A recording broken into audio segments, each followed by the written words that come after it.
Hi, sir. Sir, saan niyo pala nakita sa mga paninda natin? So nakita ko siya sa Facebook. Nakita ko kung gaano ka-legit yung page since sobrang dami ng followers.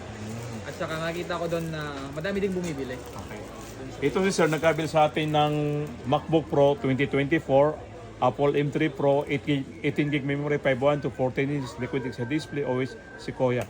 Sir, ano pala sir ang pinag-aabalan natin, sir?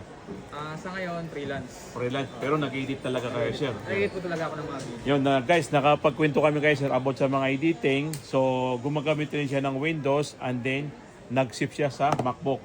Yes. So, kumpara naman siya sa mga panggamit sa mga editing. Ano yung pinakamagandang may advice niyo sa mga mga first timer o kaya bago lang gagamit ng mga MacBook?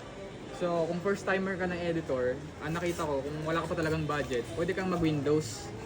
Pero kung may nakaipon ka na, may budget ka na, good talaga na investment yung MacBook Pro kasi nga kung mas gusto mo na professional yung editing mo, makakagamit ka ng maganda na software, since MacBook yung gamit mo, mas smooth yung yung pag-edit mo.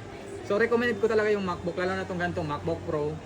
Kung may budget ka talaga, try to invest sa mga higher na specs ng MacBook. Sa peace of mind, advantage Yes, MacBook talaga. Kasi una-una po yung sinasabi natin nang hindi siya nabavirus, tsaka nakaprotect lahat ng gawa mo, at saka hindi mabagal. Hindi din talaga. Guys, ano pala sir, may konting kaalaman lang po. Si MacBook kasi mga M series, naging silicone na po yung mga processor niyan. Hindi umiinit, and then mas mabilis at saka mas matagal yung baterya. Yes. Sir, so thank you pala sir. Thank you po. Okay sir.